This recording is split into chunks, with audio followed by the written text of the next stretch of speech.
Hello, and welcome to Blossom and Bloom with Ursula Walker. I am so excited to have you guys be a part of my show this week. Happy Mother's Day! Today is Sunday, May 14th, and I am so excited to wish you all a happy Mother's Day. If you are a mom, you're a woman who cares for children, I bid you a happy Mother's Day. And being that it's Mother's Day, I am so excited to have my special guest this week be my mother, Jima Evans. I'd like to introduce you to my mom. Say hello, Mom. Hello, everyone, and happy Mother's Day to all the mothers. Yeah, so excited to do this show today with my mom. Today, we're just going to be chopping it up a little bit, talking about motherhood, the importance of motherhood. We're going to talk a little bit about me as a kid and who I was. And I'm sure as we talk through this conversation, you'll find many different ways that my mom has impacted my life, how my mom has been there through thick, thin, up and down, in or out. We'll talk a little bit about some of those situations today, but I'm just going to kick it off, Mom, for we to have a good conversation today, just talking about motherhood. Let's go way back to when I was a kid. What's one of the funniest things I did as a kid? One of the funniest things was when you were little and we used to let you watch TV. The good old shows were on TV then, not a lot of censorship with family shows. And you used to watch Andy Griffith show. Oh, yeah. Andy with Griffith. little Opie Yeah. and his dad. So even as a little 4-year-old, you picked up and started calling your father Pa. Paul. Because that's what Opie called Andy, Paul, and you start picking that up. But that was a little bit too oldish for me, and I didn't want you saying that. Your dad got a kick out of it. He didn't mind, but I didn't want you going out calling him Paul this or Paul that and having people look at me strange. Now, we did grow up in the Midwest, so who knows where Yes. that accent came from. But yeah, I can see how that would be funny. Yes. So let's talk a little bit about how you came up with my name. My name is Ursula. So how did you come up with that name for me? It was this beautiful actress, platinum hair, beautiful curly flowing, nice figure, Ursula Andress. And I used to watch her in movies, and I thought she was the most beautiful thing I'd ever seen. Wow. So I got your name from that. But when I was looking up names and came across Ursula, it meant she bear, which means fierce. This was my thinking, that you would be fierce, grow up to be fierce or fearless. Amazing. Because you're a she bear. That's right. You know, so I wouldn't have to worry about you or anything like that. So that's how I picked that name. A good, strong name and a good, strong background. And I immediately told you what your name was, that's right, what it meant, so that you know that, hey, I am strong. Absolutely. And I love what I knew about she bear, but I didn't know that you pin the words fierce and fearless. Talk a little bit about what you envisioned for my life from that fierce and fearless place. Okay. As young girls growing up, you have to be fierce in your thinking. You have to sometimes be fierce in your reactions or how you relate to people. And having that, I didn't want you to be afraid to be able to speak up for yourself. That's right. To have that voice or to be empowered enough to know that, hey, I don't care what you say. Now, sometimes you did go a little over the rim with that fierceness, right? With that fearlessness, but there were boundaries to kind of wind you back a little bit. But I just wanted to have strong. So when I'm no longer on the scene, I could be assured in my heart that I did all I could and poured in you enough that you would be able to stand on your own. And I am. Yes, thanks to you, you Mom. are. Thanks to doing it. all of your You're doing wisdom and guidance. Those prayers that you prayed over me as a child, I'm Yes. sure you're able to see the fruition Yes. of some of those prayers. Can you talk a little bit about the importance of prayer as a mother for her children? Okay. Prayer, you can't live without prayer. That's right. Because we can't do anything in this world without prayer. That's right. And the Bible says that in all things, we are to seek God's face and pray. That's right. And let him know the desires of our heart.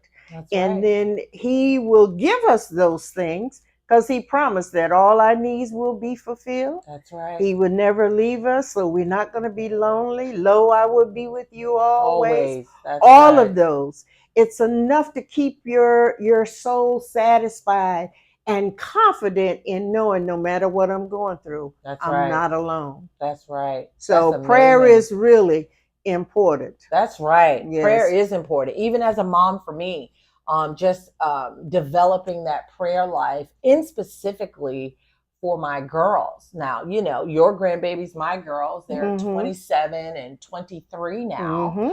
But I still find myself praying over the lives of my girls. And I'm sure that's something that you have done and have continued to do. Let's talk about an age that was a little difficult. What age was I the most difficult to deal with? Wait now. I think I believe that for a lot of parents, not only me as a mother, but it's the teen years and the puberty. Yes. Because the body is changing, the voices are changing. That's right. Attitudes are definitely changing. That's Personalities are really coming into shape as to challenges.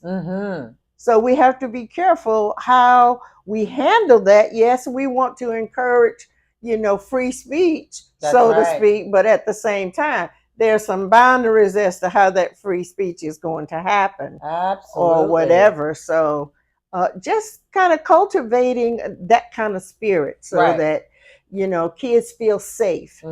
They feel loved and they feel supported because you can't do any of that without those things. Absolutely. And respect is at the top of the list. Absolutely. Teach them to respect themselves first. And they won't have a problem respecting others. That's good. That's good. Give me 5 on that, Mom. Yes. Good stuff. So we talked about the age that I was the most difficult. What age of mine did you enjoy most? I would say coming into your 30s.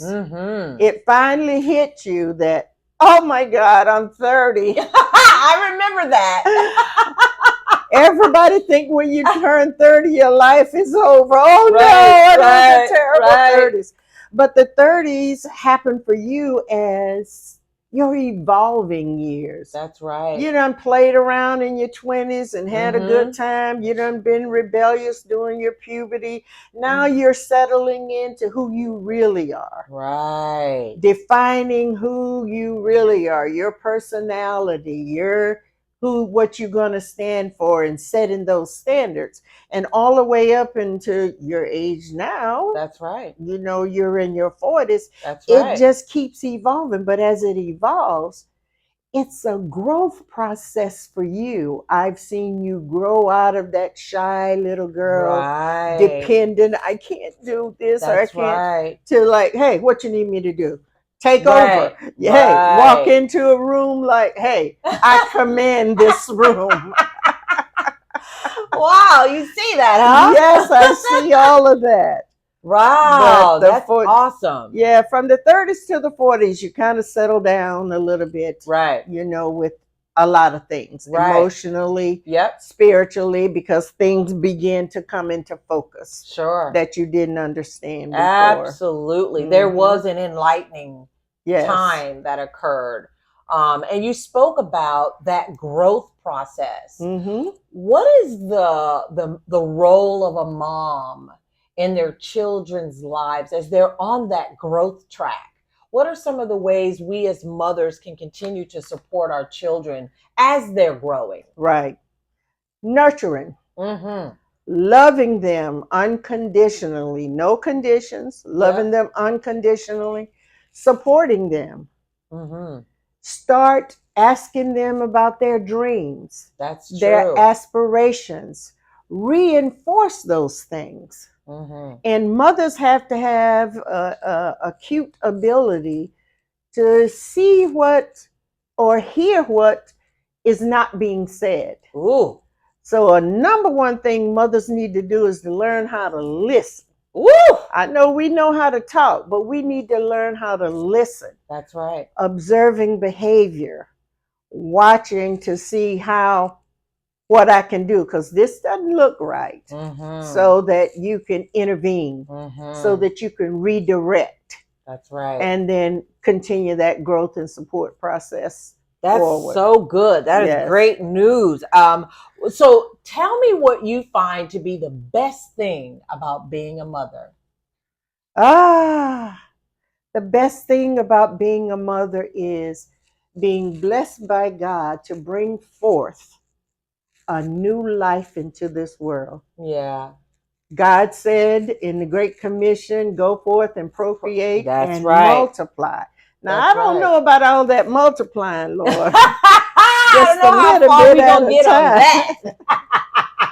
But just bringing forth the miracle of bringing forth a new life, and to know that out of the love that you've shared with someone, you've brought this Right. new Right. love into the world. Now it's our responsibility Mm-hmm. to nurture it, That's right.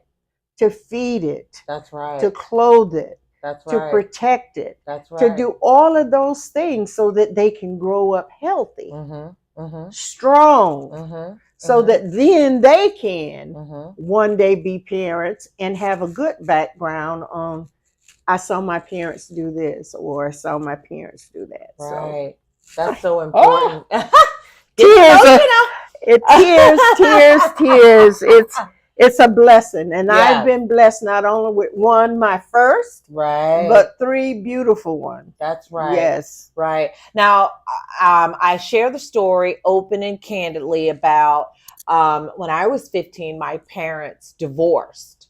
So I am a child who who started growing up in a two-parent home, but then you and dad divorced. Mm-hmm. So, what is some of the words of wisdom that you can share with mothers that may be dealing with divorce or maybe just dealing with a challenge in the home?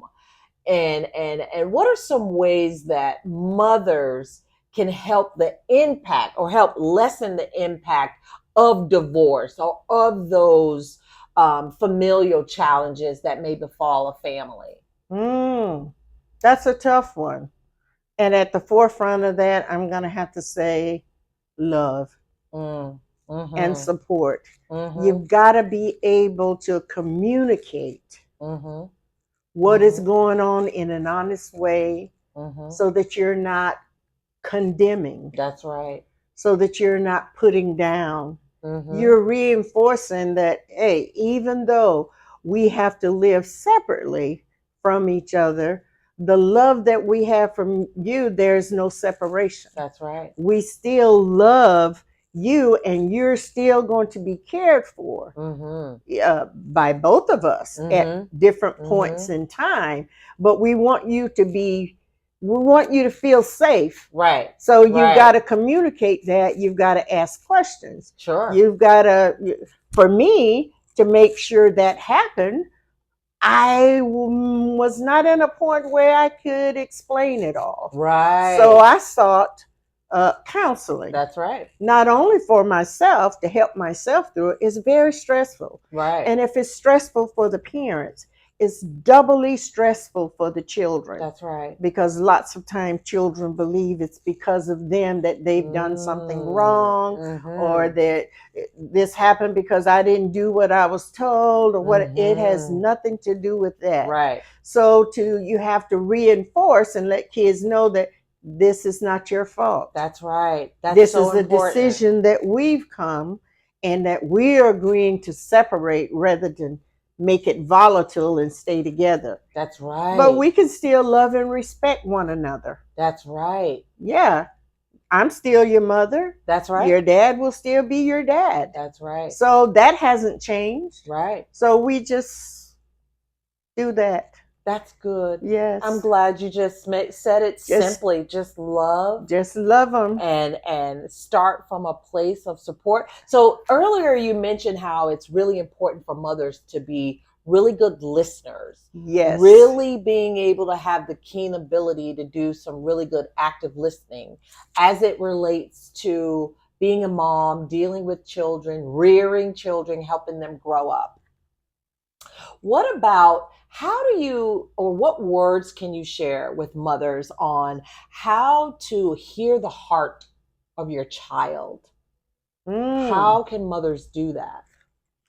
When they listen, you tend to observe. You're looking at what's going on. You're looking at the mood. You're looking at how it's being said. You become intuitive. Mothers have a lot of intuition. That's true. Intuitive thinking, where they're thinking like, oh, okay, I see some other things going on here, but that's not what I'm dealing with at this moment. But I can see I need to clean up some of this over here as well. That's right. So it's important for mothers to just be open-minded. Yes, that's open-mindedness, keep the communication lines open.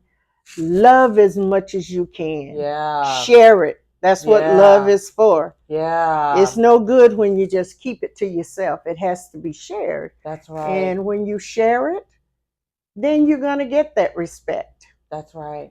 Automatically. You're going to get it.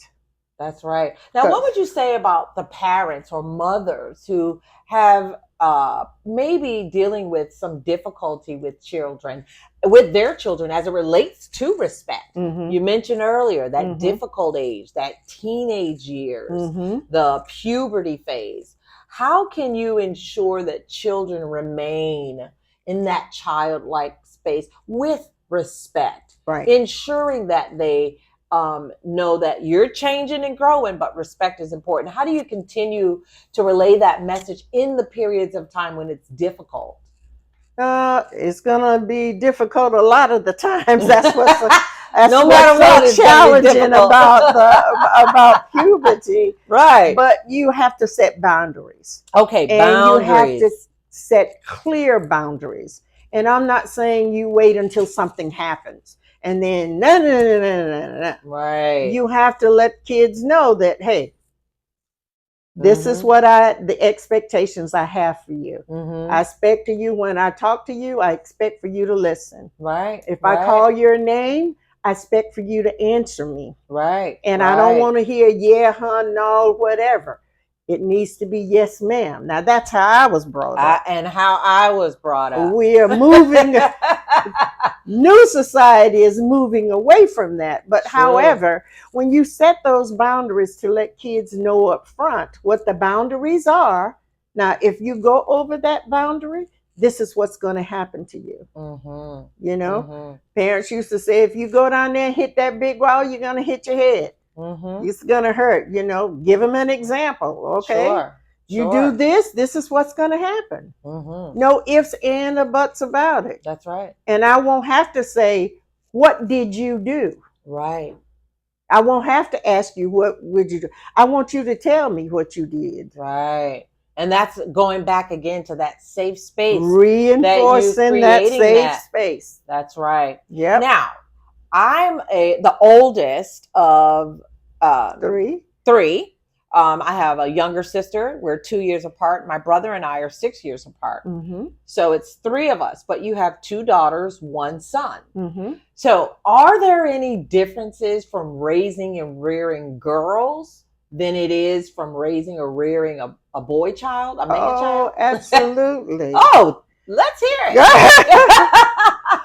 Girls, you're constantly training and you have to be, as a mother and a parent, you have to constantly be a role model so that they will see what a woman is supposed to be, how she's supposed to be. Mm-hmm. And a son, he's going to be looking at his father Mm-hmm. to see what kind of man I'm supposed to be. Mm-hmm. He's going to look Mm-hmm. at how his father treats his family Mm-hmm. and his spouse. Sure. Same for the mother. That's right. So it's important that when we're role models, sometimes kids want to emulate their mothers. That's right. Or their fathers. You know, we say all the time, you're just like your father. You look like your father. You do things like your father. Right. You have those characteristics and traits. That's right. But it's not always negative. Right. It's positive. I like being by. Right. Because you were the first. You was always your father's favorite. Right. The number one. Yes. The number one. And kids will always argue, well, which one gets away with the most? The oldest gets away with more than the middle child. The middle child has middle child syndrome. And then the baby gets away with everything. And then when the grandkids come along, forget it. Forget it. As we've seen. Forget it. That is so important. The things that you're talking about as it relates to respect. Exactly. And continuing to set those boundaries. We talked just quickly about being a mom of a daughter and a son, but let's pivot a little to talk about why is it important for that mother-daughter or mother-son relationship? A lot of people in families that are broken don't have that. But I really just want to put out into the world what the biggest importance is for those mother-daughter, mother-son relationships. Openness, respect, again, love and support. Without those things, you different people living in the house, you don't think nobody's perfect. We're totally different. So your thought is different from my thoughts. So when you have to coexist in the same space, we need to learn how to get along with each other. That's right. And if we don't respect the boundaries between child and adult, or a child and a parent, then you're going to have problems. That's right. So those things have to be put in check. Because kids will try you. They will. They will try you. Yes, they will. But you got to say, my parents used to say, that's not how it's done in this house. Right. But little Johnny and little Sarah, I don't care what they do at their house. But in this house, that's not how we treat one another. That's not how we speak to one another. That's not how we do one another. So those relationships with your son and with your daughters, you're trying to train them how they need to build good relationships by the relationship that you have with them. You want to be open enough that so whatever your kids done did, I don't care if it's the worst thing ever. Right. That they feel free. I got to go to my mama and tell her. I got to come to my daddy and I got to tell him. Right. I used to say all the time, don't let me be the last one to hear some news. You know, come and tell me and then we'll work through it. Absolutely. And sometimes you came scared and whatever, and then it was like, oh, that wasn't as bad as I thought. Right. Wasn't as I thought it was. Right. So that support, that encouragement, that empowerment to, okay, what should you have done? That was always my question. What should this is what you did, but what should you have done? Because you want them to understand that there were some options that you could have taken. Right. What made you not take some of those other options? Absolutely. Yeah. Absolutely. So it sounds like, you know, as being a mom, that we're constantly in various roles. We're in the role of a mother, but we're teaching our children. We're helping our children grow. We're coaching them along the way. We are mentoring our children. What are some of the ways you set us up for good success? I'm now in my, mid 40s, knocking on 50's door soon. But, what are some of the ways that you see as a mother that now it's a different stage? I'm in my 40s now. Mm-hmm. How does that relationship shift over time with your Mm-hmm. children? Because you raise them, you rear them, they grow up, they go out, Mm-hmm. they leave home, they're successful in their communities. But how does that parenting or being a mom, what does the relationship look like now with someone who has older children? Uh, it changes, Yes. but some of the problems are the same. Sure. So you may have missed some of those experiences along the way because this is a new day, new time. They do things differently now. Mm-hmm. But Mm-hmm. motherhood never came with a handbook. That's right. Everything that happens in parenting, for me, came from you fly by, go by what you know. Right. Right. As you made errors, mistakes, you learn from those things as what not to do the next time. That's right. So that then put a learning curve in growing because you True. learn from what you did and you don't want that to happen again. So now I know how to do things differently. You That's learn how right. to problem solve differently. That's A right. lot of people, when I was growing up, had common sense, they Mm, used to call it. right. But Uh, common sense is not so common anymore. Society has shifted That's right. because they have so much book knowledge and technology that they have that, Sure. but simple things they can't even figure out. Okay, Mm-hmm. the calculator doesn't work. How to That's do? right. They don't know how to add, subtract, and divide and multiply That's true. because they've been dependent on technology for so long. That's right. Okay, look at the clock on the wall. Okay, the old clock, 1, 2, 3 through 12. That's Tell me true. what time. Can't do it because they're used to the digital, That's true. the watches. So as time changes, we have to learn to adapt. That's right. And when we adapt, we got to be open to change. That's right. Sometimes that old stuff we used to do, we can't continue to do that. Right. You need to move into this area. Right. And then right. you need to grow. I know Right. y'all tell me that sometimes now. This is not the good old days. You need to move into the times a little bit. Yes. And you have. Yes. Because y'all, for the longest time, my mom was not a huge proponent of social media. Yes. It just wasn't your thing. Mm-mm. But you did decide to hop on because of the connections and with family. Right. And keeping those connections. And you even said, I also need to move with the changes. Right. I also needs to be one that continues to grow, Right. that continues, that whole movement of not just doing as saying one thing and not doing it. You want your children to grow and prosper. So you're like, listen, change comes from me as well. That's what life is. Life is a bunch of lessons. And we're going to be learning until the day we die. True. Learning something new every day. And we've been around for a long time. Absolutely. But there's still so much that we can learn. Right. So we just have to be open to that learning and open to that growth and go with the flow. Absolutely. Not on all things.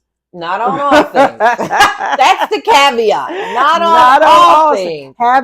Ask God for discernment on what you need to do and use that growth how He would want you to use it. Absolutely. That's one thing I am so thankful for is the way that you and Dad raised us to always look to God. Yes. Even in our younger years. I am a PK, proudly, a preacher's kid. And I am just thankful for being able to have God in my corner, being able to learn about Him as a young age. But now that I'm an adult, I have my own personal relationship with Him. So I credit that to my parents, you, Mom. I want to say Happy Mother's Day to you. Same to you. Happy Mother's Day. And I am so thankful that you are here in this life with me still, journeying and taking this journey of life with me. I feel blessed that I still get to pick up the phone and give my mother a call, and that is a blessing within itself. So I want to say thank you, Mom. Thank you. Happy Mother's Day to you, my love. Happy Mother's Day to you, and I'm so proud of you. proud of this moment and a lot of the other accomplishments that God has blessed you with. Thank you. I feel blessed among women, truly blessed to have dear children that I brought into this world, to be no hurtfulness coming to my heart from them. That's Nothing right. but blessings. Aww. Nothing but blessings. Thank you, Mom. Love you so much. Thank you guys for joining us on our special episode on Mamas and Mother's Day. Happy Mother's Day to you all. I just want to thank you for being here with me and letting us share our heart with you during our heart to heart. Always, always, always give God some love. Thank God for his love. Give yourself some too and spread it around. Love you. See you next week. Bye-bye. All right. Bye-bye.